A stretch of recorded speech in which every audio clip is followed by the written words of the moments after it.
Okay. So tonight I'm going to talk about the IV access. Okay. Next week we'll add in the IO. Right. So tonight we're going to go over IV, how to get IVs in place, and then next week we'll talk about interosseous and interosseous access.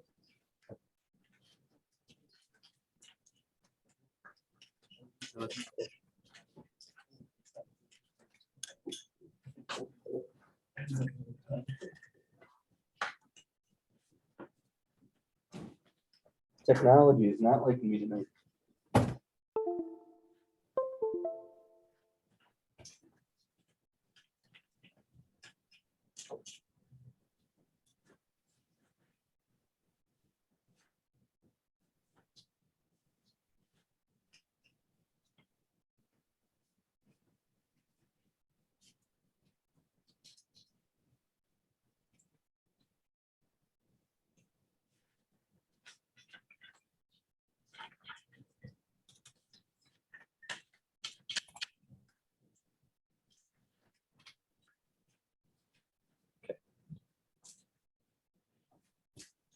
So, IV therapy.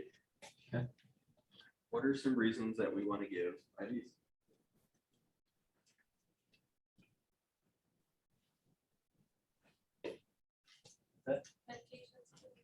Medication, to give medications, to give some fluids.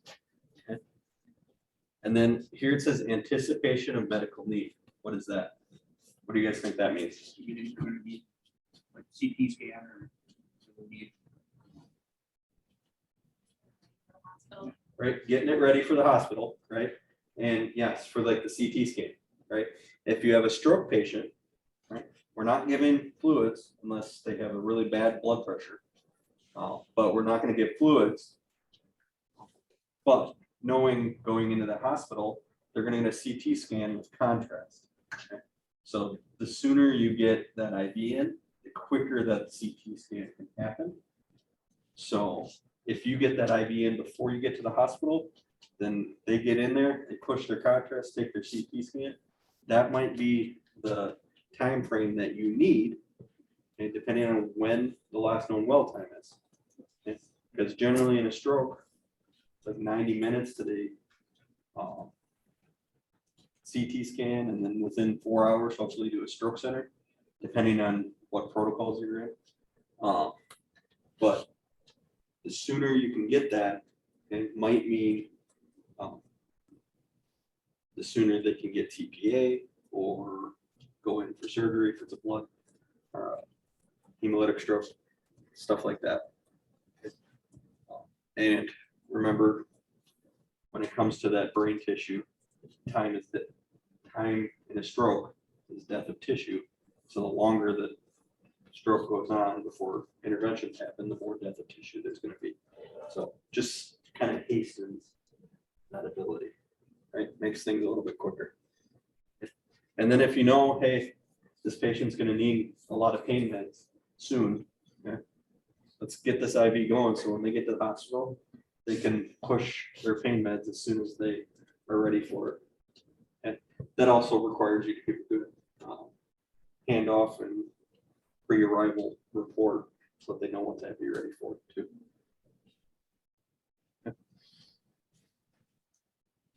We already talked about fluids earlier. So generally in the ambulance, you're going to see normal saline, right? Or lactated ringers. Okay.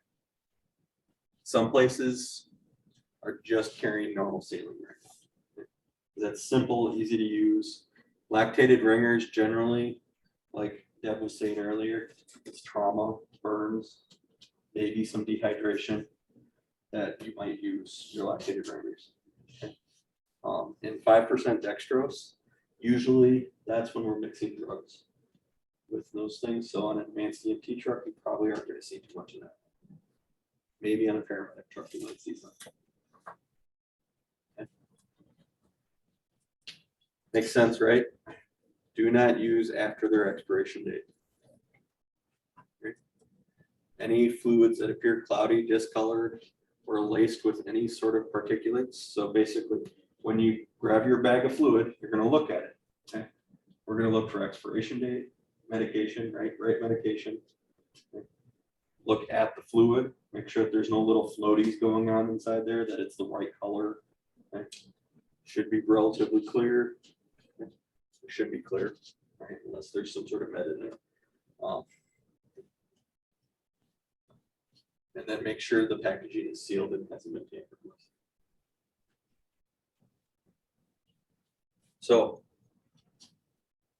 for advanced EMT, generally what we're going to give through an IV would be your dextrose, right? The sugar water that we talked about last week, your Narcan, right? Maybe just an IV with a saline lock. Rate of administration, okay. Know how long you're gonna, or what you're gonna give. And then, oh, another one that's not on here, Tordal, right? And or Zofran, if you guys are carrying that or able to do that, right? And then some of the systems, some of the IV administration sets are either needle systems or needleless systems. Hopefully they're the needleless systems, then you just screw the syringe right to that port. But some of them require you to have a needle on it. Okay? Most of the ones that, as long as they're relatively new, okay, you should be the needleless system. But there are some needle systems out there still. So then once you get to that point that you're going to give the IV, right? You determine, hey, I want to give an IV. What you have to do is get everything ready, right? Assemble your equipment. Okay? Find the equipment that you need. Verify the medication. Prepare any syringes or your saline flush, your flush that you might need. Clean the IV injection port. Okay? If you're going to give medication through it, attach it. Inject your medication at the proper rate, and then discard your syringe in the sharps or trash, depending on what it needs. Flush your tubing. Okay. So this is after you've gotten the IV, right? And we're going to give medication through that. So basically what you do is you attach your syringe with the medication to the port, pinch off above, and then push a nice slow push based on the rate for that medication. We just talked about micro drip and macro drips. Okay. Macro, large amounts of fluids. Okay. Micro, more precise, okay, restricting the amount of fluid that we want to get. There's other tubings out there, right? Blood tubing. It's more of a Y-type tubing where it's got two ends that you connect to the connect to bags. Okay. So that would be blood tubing. You might see that out and about. Generally, you're only going to see that with critical care or helicopters. They might carry that stuff. But most of your pre-hospital ambulance services aren't going to carry any sort of blood tubing or anything like that.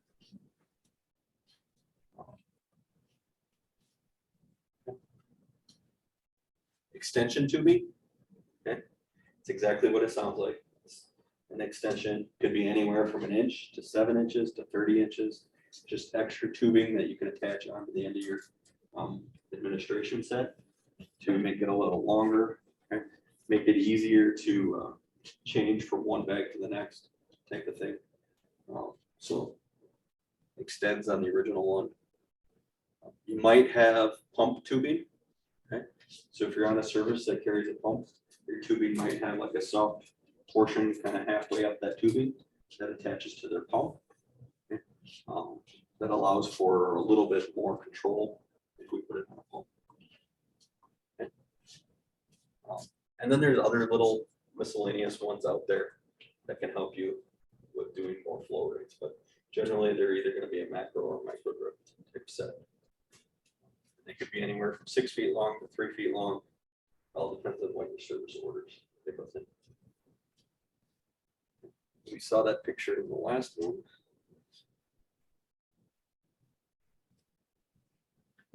Then if you look at the IV cannulas, okay, so these are your needles, right? It's either the over the needle catheter or a hollow needle catheter. So these are your general over the needle catheters that you might see. This is the most common thing that you're going to see in an ambulance. Okay. 14 gauge, and they're measured in gauges. Okay. Going all the way down to 24 gauge. These are the common ones you might see for an IV. Okay. They do have bigger ones, right? The smaller the number, the bigger the needle. So there are bigger ones like 12 gauges and 10 gauges. Okay. 10 gauges basically, well, not quite, but it's almost like a garden hose, what we kind of equate it to. Because it's a good thick needle. I would never want anybody sticking that in my arm. But 14 gauge is usually the biggest one you'll probably put in an arm for peripheral access. Okay. So these are your large bore catheters. It's your 14 to 18. Okay. Most common you're going to see is 18 and 20s for your standard adults.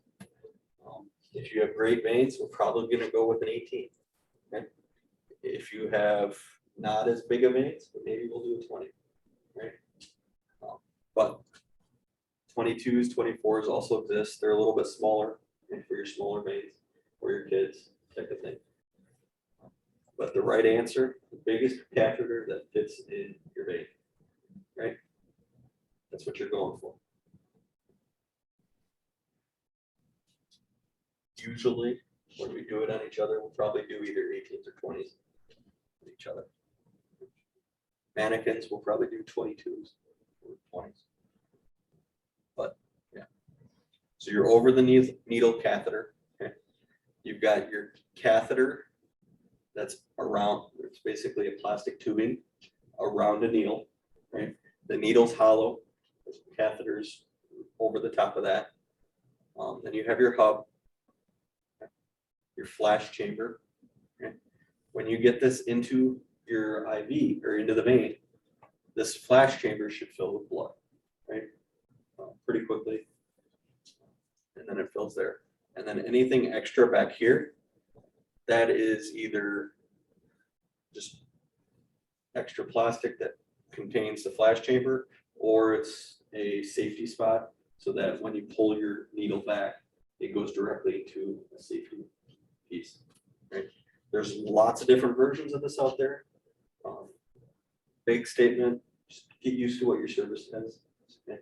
We have a couple different versions of it here that you'll be able to see.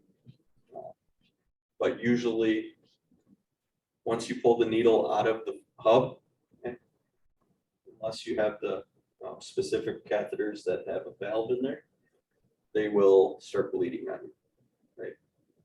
We call that bloodletting, is when you pull that needle out.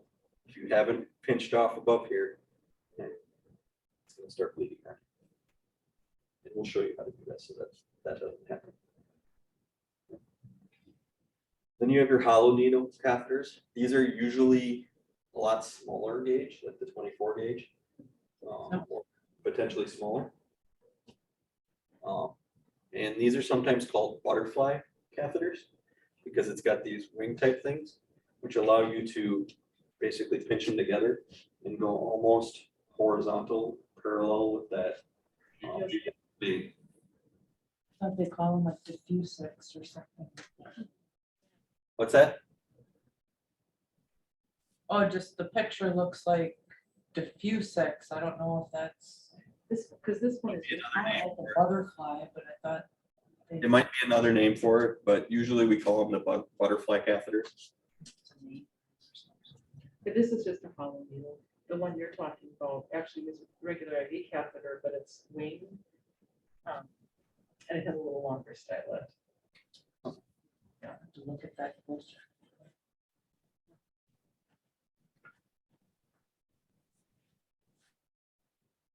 I can't stress the title of this one anymore. Right? Stay calm. Okay? You're given an IV, remain calm. Okay? Even if you're not calm on the inside, just stay calm. Right? Calming is contagious. Right? if you stay calm, usually the patients tend to come down. If you start getting excited, your patient might get excited. All right, that's just gonna make it harder to get an IV. So stay calm. Okay? Patients are not always in the best position to get an IV. If you can, move them to the position that is best for you to get this IV. Right? But sometimes you can't move them. Right? I had a patient years ago now that we pulled out of the prison in New Lisbon, and he was having severe back pain. Right? He was having a back spasm that he would not let us move him much more than to get him onto the cot. So we found him in the prone position, kind of on the ground.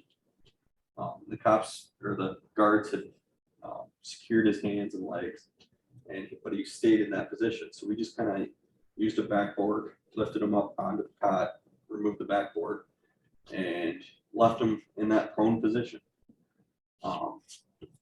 And took him out to the ambulance. When we got into the ambulance, I'm like, okay, I should probably get an IV on this guy so that they can give him pain meds when we get to the hospital. Okay. What that ended up doing was I ended up kind of pinching myself between the seat at the head of the patient and the wall there, almost all the way back, just to get into the position that I could reach a baby. Right. So had I thought of it earlier, hey, maybe I should do this IV before we put him in the ambulance, right? That would have been better. But yeah, so make sure that you either put your patient in the position that you can, or if you can't, put yourself in the right position to get that IV. Right? You want to try not to be like standing backwards and hold the needle towards yourself into the vein. Okay? I've seen some really experienced people do it, where they can do it in many different positions. But until you get to that point, put yourself or the patient in the best position for you to get this IV. Okay? You might need to explain to them why they need it, right? Give them the reasons why you're giving this IV. Don't just say because my protocol tells me to, right? Give them an explanation. Okay, I'm going to give you this IV because your blood pressure is low, or whatever it may be, right? Or I need to give you a medication through it, something like that. Then if you can, have them hold, right? Hold still, right? Put your arm over here, something like that. Be confident. Okay. Leave the word try out. Just say I'm going to start an IV. Okay. I'm sure, I don't know if you guys have seen any of the Fire Department Chronicles YouTube videos or Facebook videos. One about starting an IV. It talks about this would be my first successful one all day, or it's the first time I've ever done an IV. Right? See how this goes. Right? So be confident, right? Don't lie to your patient, but just stay confident. If you're not, fake the funk, right? Because again, that goes back to staying calm. Okay. Position them. Okay. Try to have the extremity lower than the heart. Okay. Why do we want to be lower than the heart?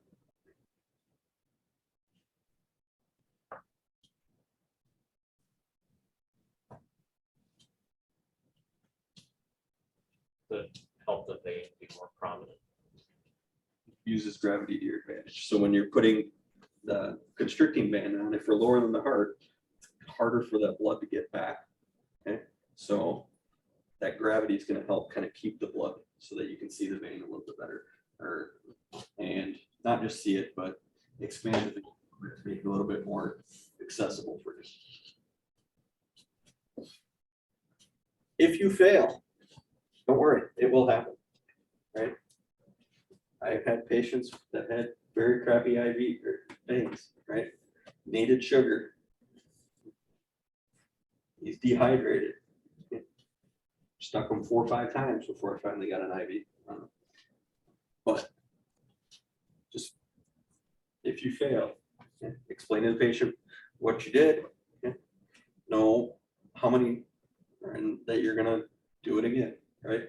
it happens, just do it again. How many times do you think you should try? Think there's a specific number on that?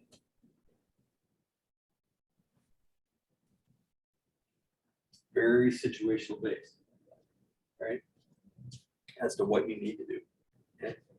I've had some patients where I've tried twice and said, okay, let's just go. Right? If I'm not super confident that I need to give something now, like a medication or fluid now, I might only try twice and okay, the hospital is a more controlled environment. They can get this IV. They're just not going to have one ready for them when we get there. So if it's just an anticipation type of thing, maybe I won't do it more than once or twice. But now if it's blood sugar, right? If I don't give this guy sugar, he's going to die. I might try more times. Or same thing with trauma, right? I might try more times. Narcan, right? Narcan, I'd probably pick a different route, but again, there's not a like specific number. Some services might throw a number out there, do it twice and then drill them or something. But again, there's no specific number, situational based. When do you let your partner try? He Yeah, gets frustrated. it's situational based, right? You look, hey partner, do you see anything else? Right? Do you see a spot over there on the other side of the patient that you could maybe get? Right? So situational based, maybe try once or twice and then let your partner try. Okay. Might not be an option depending on where you work. Okay. Your partner might be basic and not able to do that. But, so those are things to think about. Other things to think about. Hair, right? If there's a lot of hair in that area that you want to give an IV, maybe you need to shave it. Right? You guys heard of floating the catheter before? That's when we went in, we got a good flash, okay? We started advancing the catheter and then it stopped before we got it all the way in. Okay? At that point, what you might do, if you can't get it to go any further, because usually if it stops and it can't go any farther, either it went through the main, it's not going to go any farther, or you hit a valve. If you hit a valve and it's not going to go past the valve, one of the things you can do is attach a saline flush, and as you're pushing fluid in there, try to advance that catheter, because that fluid might open the valve and allow that catheter to flow past that valve.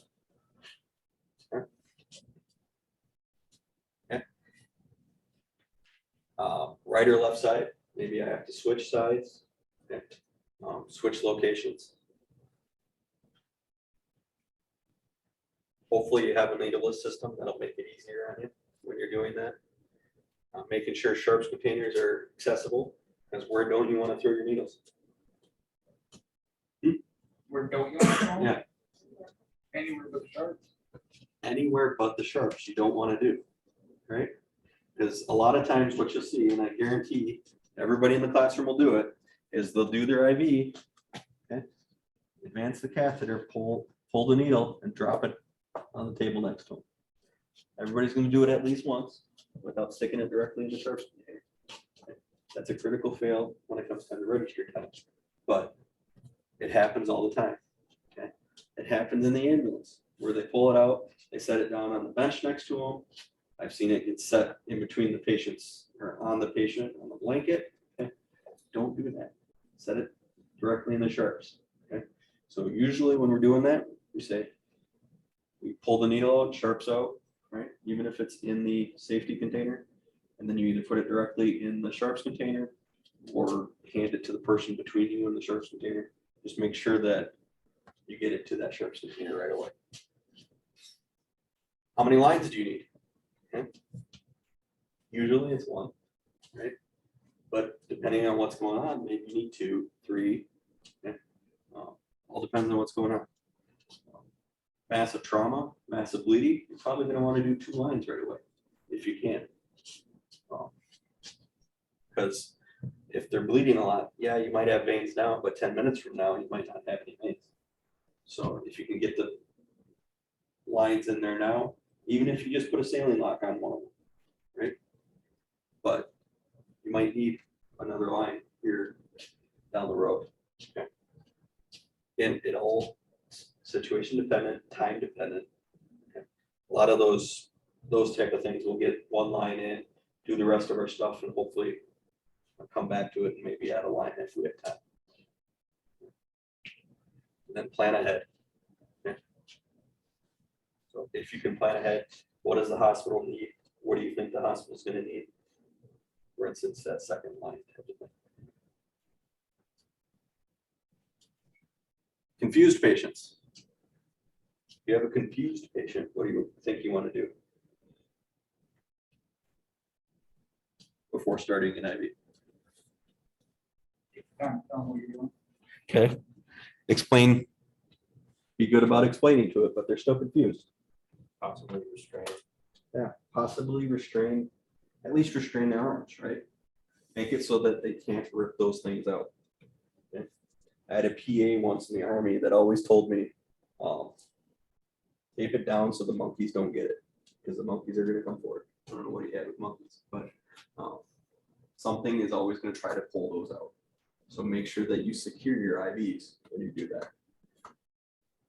You know, this is Jeff, so something else you can do too is, especially if somebody has dementia, I think if you can sort of like get it out of sight, like maybe cover it up, like put a blanket over the arm or whatever, or place the IV someplace that it wouldn't be, you know, quite so visible for them to be pulling at things. So if it's out of sight, that seems to work pretty well. They don't get so fixated on it. Yeah, just putting it somewhere or potentially restraining that patient a little bit type of thing. If it's in a joint, right? Because there's some great places like right here on the wrist, it hurts like hell, but good vein right here in the AC. These are the big ones that we tend to get when we need big, lots of fluid. We try to go here. And so any of those joint areas, you might need to use a splint to make sure that they don't bend it. Because once you bend that joint, okay, you might be cutting off the fluid going through there. So using a splint. Okay. There's different tricks to visualize the veins better. I don't like the idea of having to visualize it all the time. Yeah, it's great if I can see it. It's better if you can feel it, right? If you can feel the vein, that's more, that's easier to do it. But there's other things you can do. Once you find it, take the back end of either the catheter, okay? Give yourself a little target. Sometimes people take a Sharpie or a pen and kind of draw lines on the sides of the vein before they clean it. So they kind of give themselves a runway to find it. There's things out there like IV, like ultrasound for IV, okay? That might help. The problem with that is it's only two-dimensional, so it's not quite as easy as you would think, but once you get used to it, it's pretty nice. And then there's like ultraviolet light things that you can do that'll help visualize the veins. Okay? So there's lots of things that will help you find things, but the best thing is if you could feel it, that's a good vein to go for. Okay. Let me just stop. So joints or veins to kind of look for, again, depends on what you want to give that patient. If I'm just going to give them normal saline, pretty much any peripheral vein will work. But if I want to give large amounts, maybe I'm going to come closer to the arm or closer to this core versus down in the hand or something like that. But if I'm only going to give some, maybe give some medications through it, right? The hand ones will work too. So just, it depends on what you want to do with that IV. And sometimes it depends what you can get. Looks like a lot of equipment, right?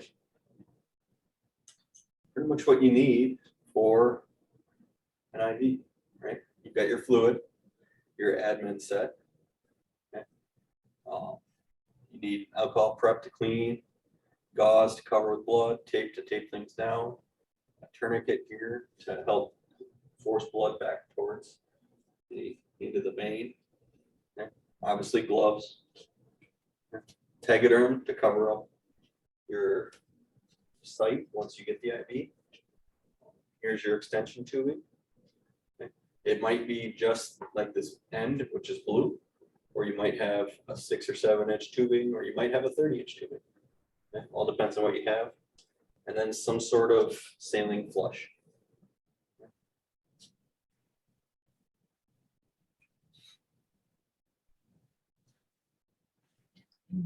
So peripheral IV access. Okay. What does peripheral mean? Yeah. Generally, we're looking at the extremities, right? Okay. Central IV access, which is more the core. Okay. And we're not going to do that the advanced T level. Okay. So peripheral access, arms, legs, right? That's where we can go for those IVs. And generally, we're using the catheter over the needle that we're using here. We just looked at all the equipment you might need. Here's just a list of it. Maybe antibiotic ointment, potentially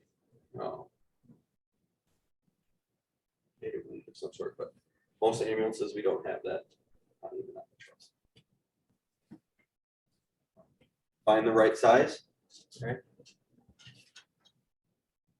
So you want to make sure that you have the largest needle that fits, the largest catheter that'll fit in that vein. Again, most standard is your 18 to 20 gauge. It's what we'll use for most adults. You set up the fluid, check the bag for fluid, expiration date, look for any damage or floaties or looking for clarity, color, visibility. Get the IV tubing, remove the seal, and cover the IV tubing, spike it. Insert the spike into the IV bag, squeeze the clear chamber until it's either a third to half full. Make sure the roller clamp is closed, but open it up, flush the tubing, get all the fluid air out of the tubing. Okay? So we don't want to insert air into our patient. No. And then have it accessible so that when you do the IV site or do the IV, it's ready to go. Find your vein, lower extremities. You will not do external jugulars. Okay. It's IVs in the neck, not your scope, but it is a suitable. It's technically a peripheral IV, but don't do it. If you ever see somebody do that, they should not be using a tourniquet.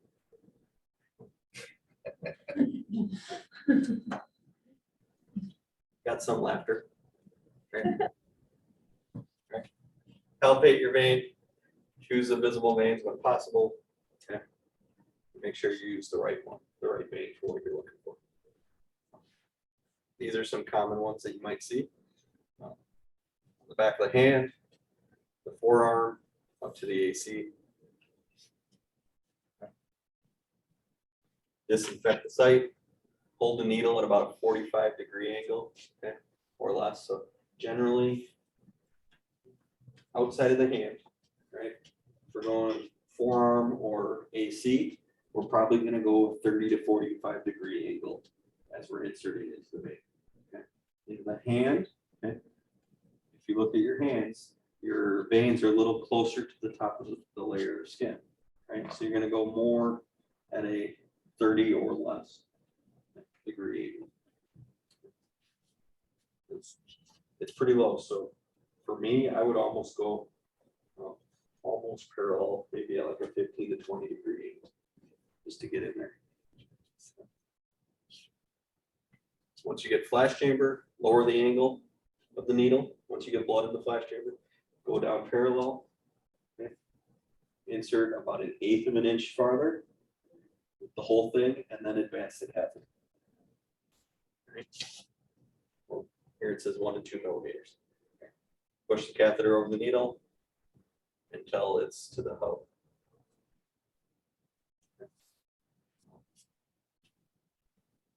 Don't pull the catheter back over the needle. Okay? Once you start advancing that catheter, never pull it back because you might shear it or cut it.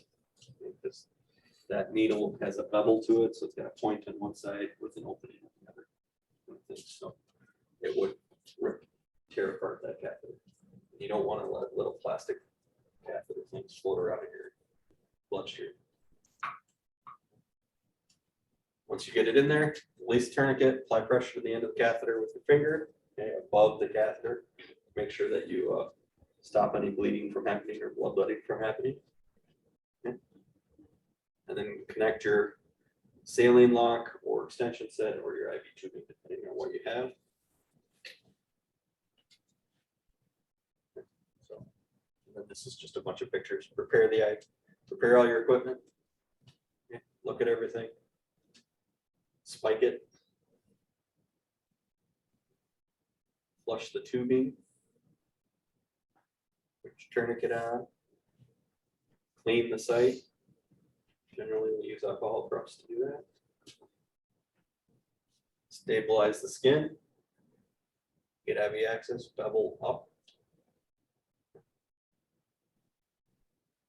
Once you get a flash, advance the catheter. Really, don't let go of the IV yet, or the hub. Release the tourniquet. Put pressure above, and then attach your saline lock or IV line if necessary. And then get some fluid, start flushing some fluid in there. Make sure that it's a good IV. You don't want to make sure that there's no like bulging or edema happening at the site, because if you are, you're probably not in the vein, which would be that infiltration that we're talking about. And then once you've determined that, hey, this is a good site, adjust your flow rate to what you want. Okay. Cover it. Okay. Do not let go of the catheter until you cover it or tape it down, right? Because if you let go of it, it's going to flop around. Okay. But use some sort of dressing to protect that site, and tape it down so it doesn't go anywhere. So if you have an unsuccessful attempt, okay, make sure you remove the catheter and put pressure on it with your 2x2 gauze. And then if you're going to discontinue it, after the tubing is connected, okay, close the clamp, stop any fluid from going. Okay. Detach your IV line from any extension sets that you might have there. Okay. And then remove your tegaderm.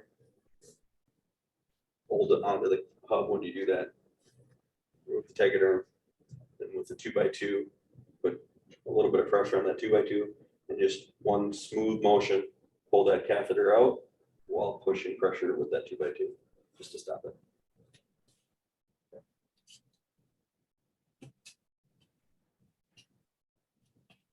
When giving fluid in that IV bag, there is some air in the bag, right? So you don't want to give or put fluid into the, put any of that air into that patient. Okay? So if you can, when there's still a little bit of fluid left in the bottom of that bag, if you need to change the bag, okay, shut it off, okay, pull the bag off, and you can use the same IV tubing and just respike the next bag in that same IV tubing. If you get air into that tubing, okay, you can respike it, disconnect the tubing, flush the line, get all the air out, and then reconnect it, okay, if needed. Okay. Then readjust your flow rate. Some things that might happen when you give an IV, you could get an infection, right? Because we're sticking things into the body. Okay. The IV things should be clean when you put them in. So, but if anything touches it, if you touch the catheter, you could potentially be inserting bacteria into that and cause an infection. It's always a possibility. Infiltration. Okay. So we either went in to the vein, went right through it, didn't get into the vein, and just didn't make it where we needed to, or the vein blew on us. air embolus or catheter embolus. Okay? So if we get too much air in the patient, we call an air embolism. Or if we shear part of that catheter off, that could cause an embolus. Blood clumping to it and cause blood clot somewhere. You will probably get some bruising, especially in your elderlies. Might cause a thrombus, cause a blood clot possibility. Phlebitis, okay. Get inflammation or redness of the vein.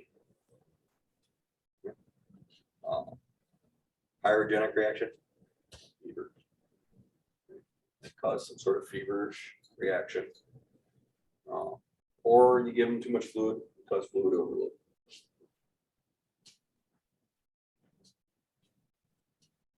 Things that affect your flow rates. If you got a good IV, but for some reason your IV is not running appropriately, a very common one, forgetting to remove the constricting vent. Make sure you check that. If you get edema at the puncture site, so you probably infiltrated it. Cannulas next to a valve or vein wall might not flow as well. Your admin set might not be working right. Bag height. Bag is at the level of the heart or lower, it might backflow, right? So raise it up a little bit might help. You might not be able to tell if you fill your drip chamber too far, or maybe catheter,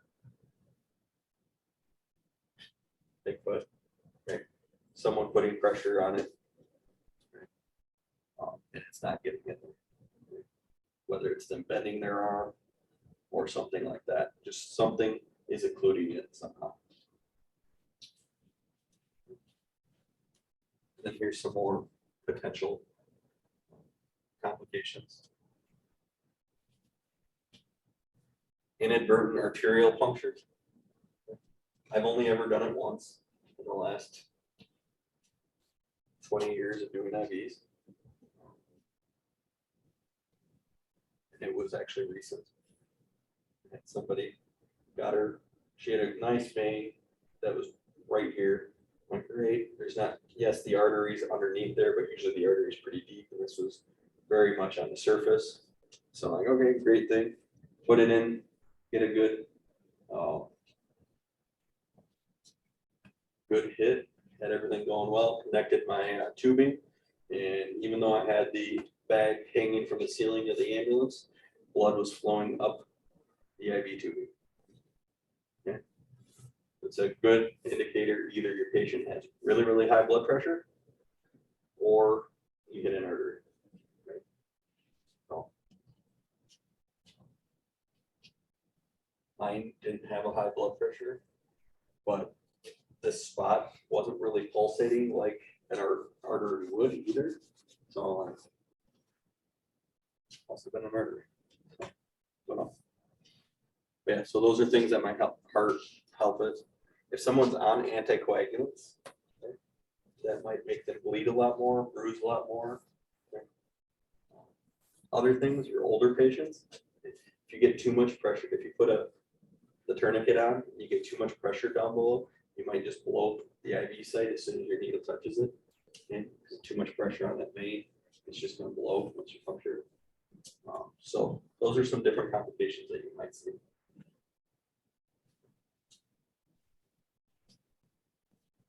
You guys know what a fistula is, right? Connection of a vein and an artery. Yeah, it's a connecting port kind of thing for a vein and an artery. Usually they use it for someone who's on dialysis, so they have easy access when they come in to get something. If you see a fistula, it's usually kind of a bulging thing up in the bicep area. Stay away from it, right? They bleed a lot if you happen to screw it up. It's going to be surgery to fix it, so stay away from them. Can you do an IV through a burn? Someone's arm is completely burnt, right? Can we do it?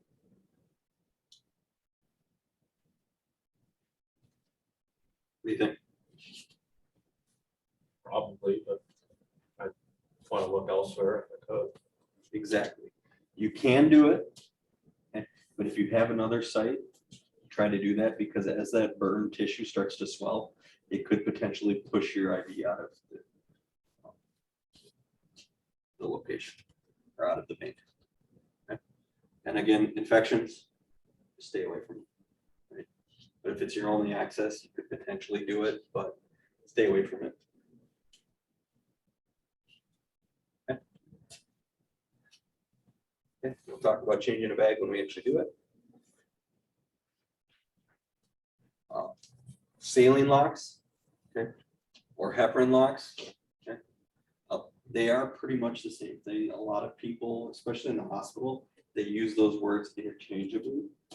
The difference between them is what's in it, right? A heparin lock would be you're putting heparin in it, whereas a saline lock, you're using saline in that flush. Okay. The reason some places might use heparin is because it's a good anticoagulant, and usually it doesn't clot as quickly. So you'll see those more in like your central ports or something that's going to be in there for a long-term type of thing. In the pre-hospital realm, we really only use saline locks. What And is, it's just an extension set with saline in it. what is heparin? Is that just Heparin? like another? It's fluid another type? medication. It's an actual medication that we might use. Okay. Paramedics can give it, but usually in the hospital they'll do it there too.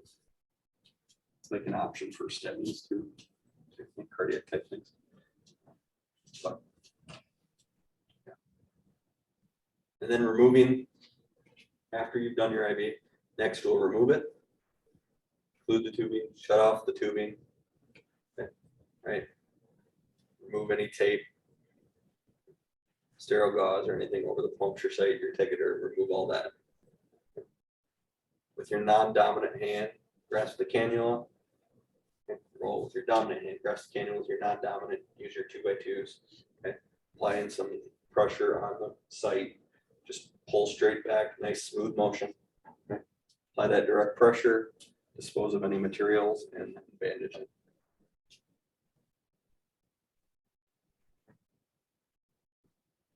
Any questions on doing the IV before we actually get hands on and doing it? Other things that you might see is a mechanical infusion type thing. You might see an infusion pump. Okay. You guys can transport an infusion pump if it's just normal saline or lactated renders. You guys could potentially transport those. But probably won't see that very often unless you're on a paramedic truck. You might see it. Otherwise, pressure infusers, you will likely see some of those. It's basically a bag that you can place over the top of your IV bag and pump it up like a blood pressure cuff type thing. Pump it up and force fluid faster. We use those more with your interosseous things, but you might see it on an IV too, depending on what's going on. And as with everything else, the last thing you do after you place it, document, right? Document everything. What you used, what size, where you did it, when you did it, who did it. And then if you discontinued it, document that also.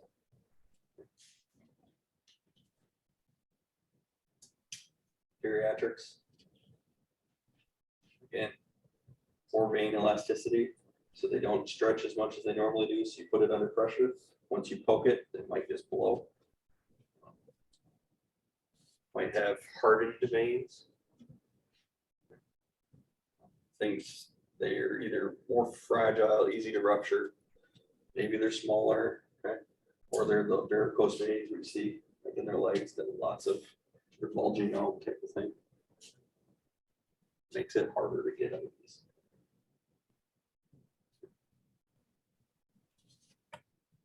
So you have a heart failure patient, okay, or elderly or pediatric, they're more at risk to overload, right?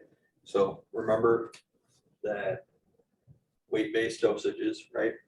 We only want to give the right amount of fluid to each patient. Okay? Generally, it's 20 milliliters per kilogram. But if someone's in heart failure kind of thing, You might want to lower that down a little bit, be careful. Or cardiogenic shock, they say 10 milliliters per kilogram. Just be careful with heart failure type things. Monitor them, listen to lung sounds, make sure you're not giving them too much fluids. If you see shortness of breath or crackles after giving fluid, okay, that's a pretty good chance that you gave too much fluid. So, questions about IVs?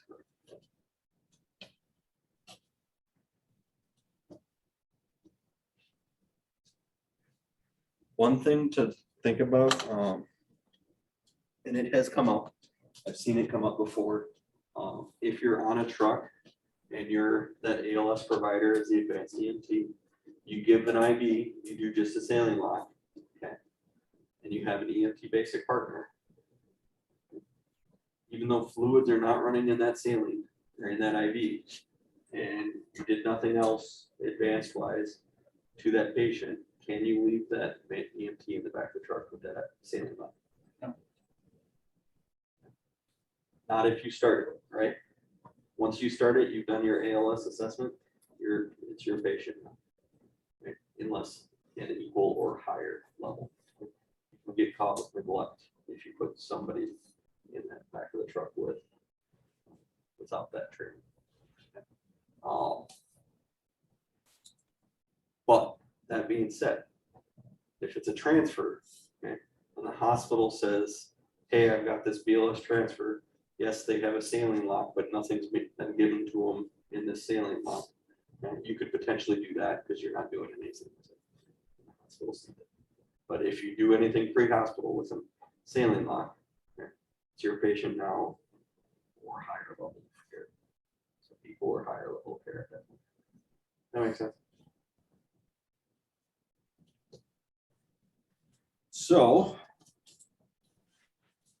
next, if you guys want to come over here, I'm gonna discontinue sharing so you guys can see it.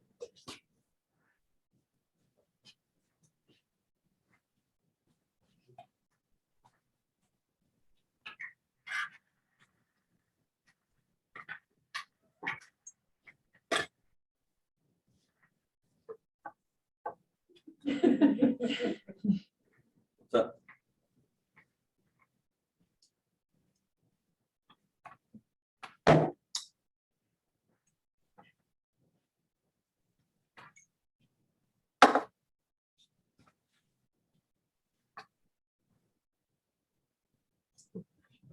Massive arm and a tiny little hand. Can you move to the Ready? other? side of him? What's up? You just move away from the camera. Yep. Try not to stand in front of it. Thank you. Yep.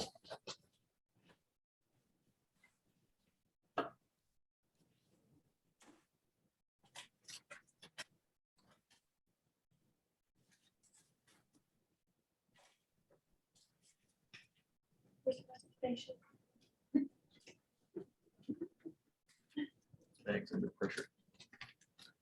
Don't worry. Okay. So first thing you want to do every time you do an IV, okay, right? Gloves. Okay. Get your gloves on. Inspect your bag, make sure that there's no or leaking or anything that way. Are you wearing gloves, Tim? I am not. But I haven't started my IV yet.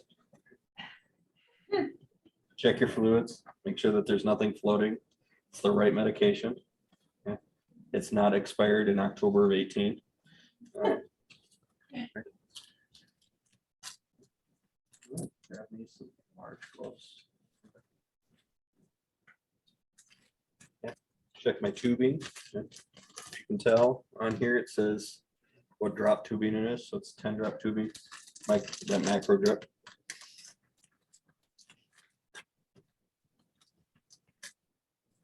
These usually have an expiration date or something on them. Usually they rip pretty good.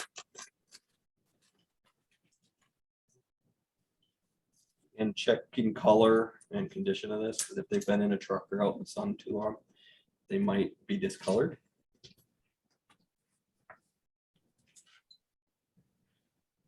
Hold the blue tab. Okay.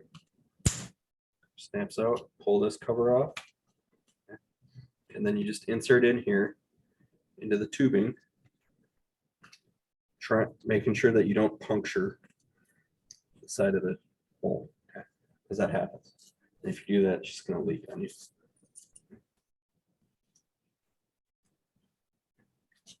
Hang that up. Fill this fluid compartment. Good. Third to a half full, okay, so you can still see it. And then we will flush our chamber.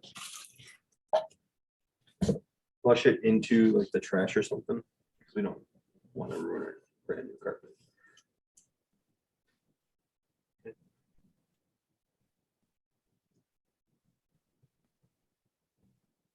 And flush it till you get all the air out. Shut it down. And then put this somewhere that it's going to be easy access. If it's right next to you, great. Okay. I like to stick it right on the end here. One, that's what it's made for. And now I know where it's always going to be. Okay. I'm bouncing down the road and I just put it here. It might bounce off my patient. Find the rest of your equipment. And the catheter you want. Okay. I'm going to use this 22 gauge on the mannequin. That tubing.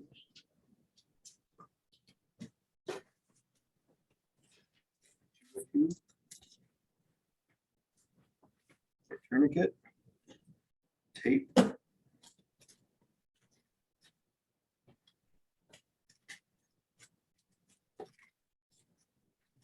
Some of this stuff might all be in like an IV start kit that you might have. 2x2 or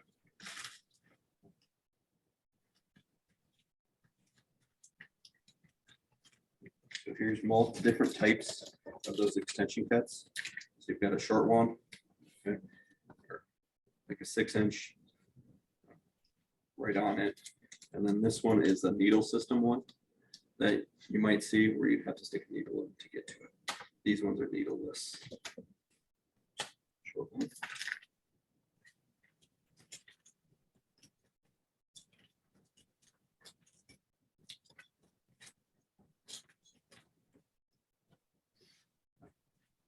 If you don't already have it, chucks to go underneath, okay? Because especially when you are newer at this, you're going to bloodlet more. So make sure you put a chucks on there so you don't get blood on you. Because sometimes you might use your knee in the back of the ambulance to rest the arm at a somewhat level-ish way. So I've got all my equipment. Oop, I need a tegator.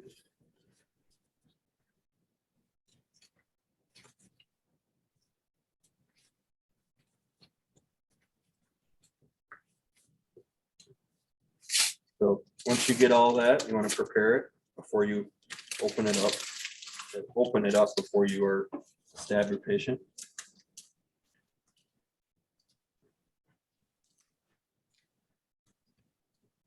I always like to kind of fold back a little tab here so that I have a little bit more to grab onto.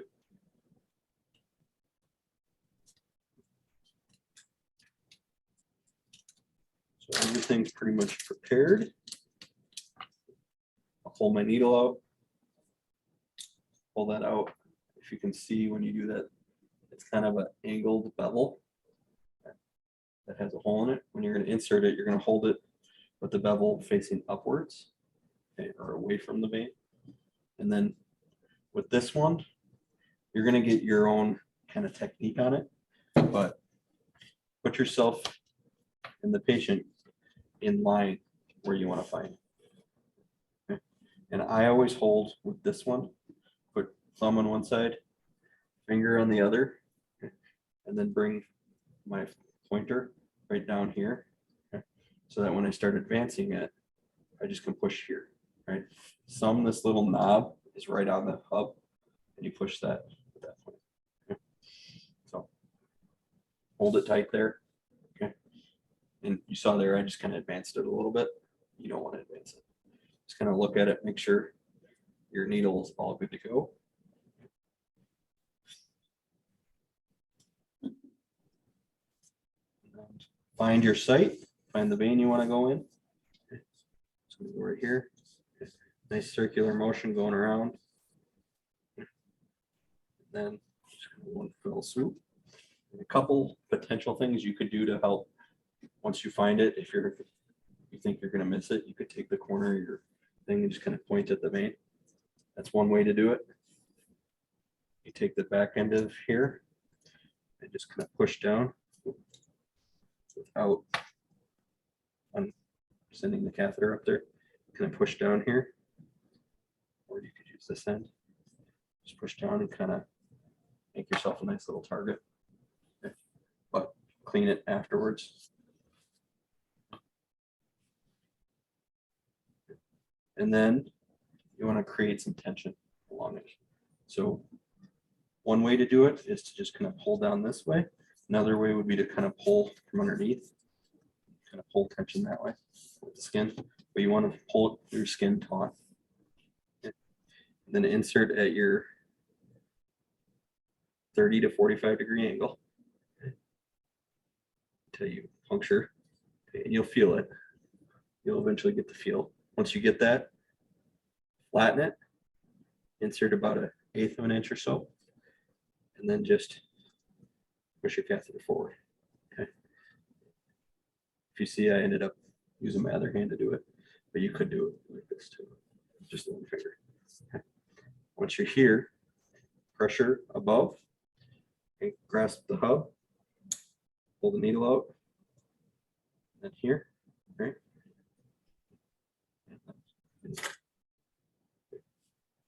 At this point, attach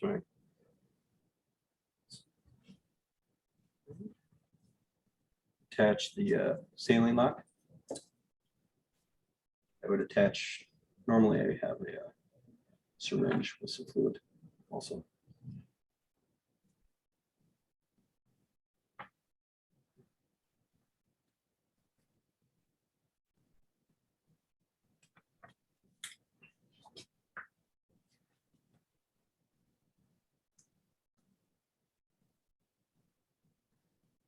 Turn my fluid on. Make sure I got fluid flowing.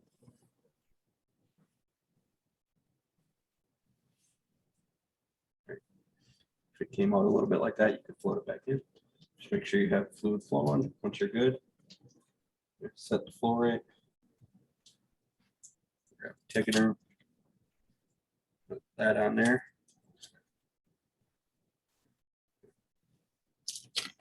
Since I have the short one, I can actually attach it over there.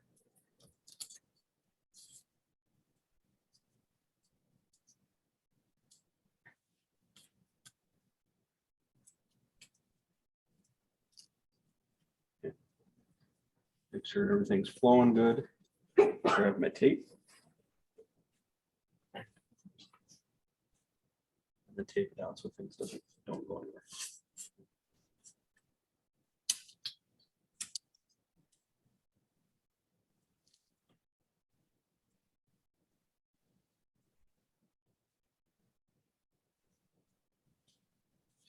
If you do this tape ahead of time, you just lay it on the table. That's always a good thing to do too. When you're taping it down, if you can, kind of create a little loop like this so that it will, if it gets caught, it might pull on this and not on that.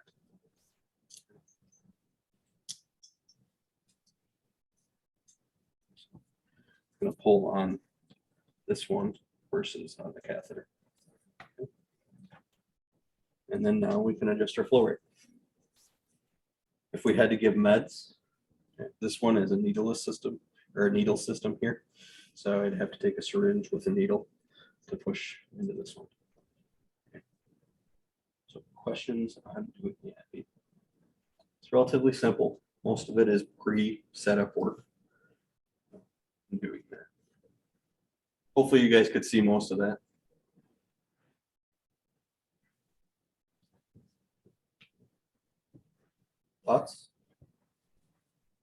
What'd I forget? Okay. Yep, I didn't put a tourniquet on. Okay.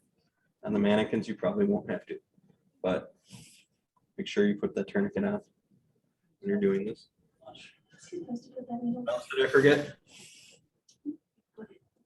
No. I forgot the flush to have that also ready to go. And when we're testing.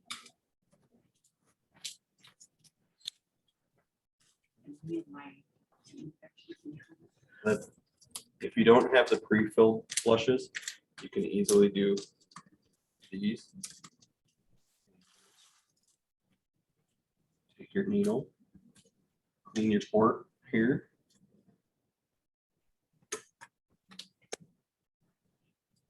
Without stabbing yourself. Pull fluid out of.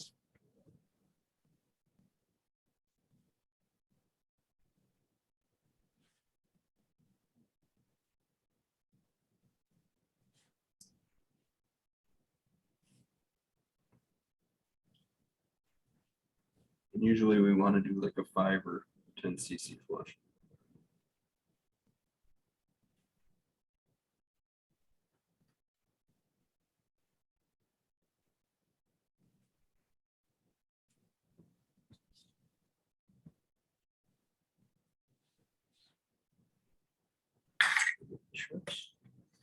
So the way I generally do it,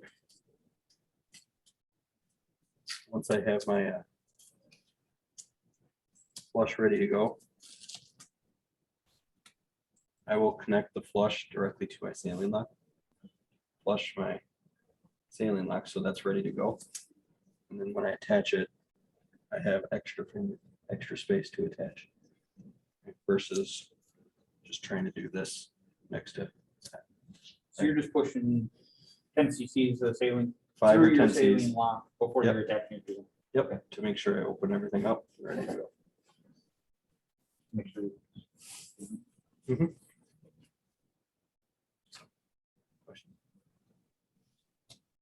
guys want to practice? So I've got 3 of them set up in here that you guys can practice. You guys can practice up there. I don't know what you got set up there, Deb, but We'll sign off now. yep, we can sign off and we're just gonna practice IVs now. Any other medication administration you guys might need to do still from last week? You haven't done IV push yet, have you? No, but you can talk about it. Okay, talk to you later. Yep.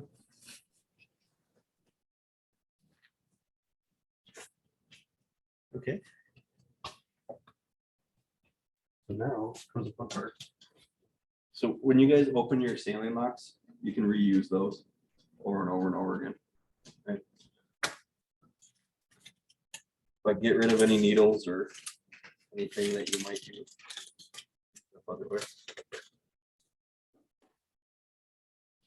All the drains on these mannequins work or just the one you were using? There are more than one, but not all of them remain. Like this is not actually. So but you'll have to feel for the tubing underneath. Is this is called the AC? Is that what you were using? The AC is in a cubicle and it's your cephalic vein. So which one did you use? In the EC. it should be. I went for the middle one. Okay. Once we get past doing it on the mannequins a few times, and then we get to doing it on people, you'll notice how different it is. But this is really to get your technique down. So how you're gonna do it.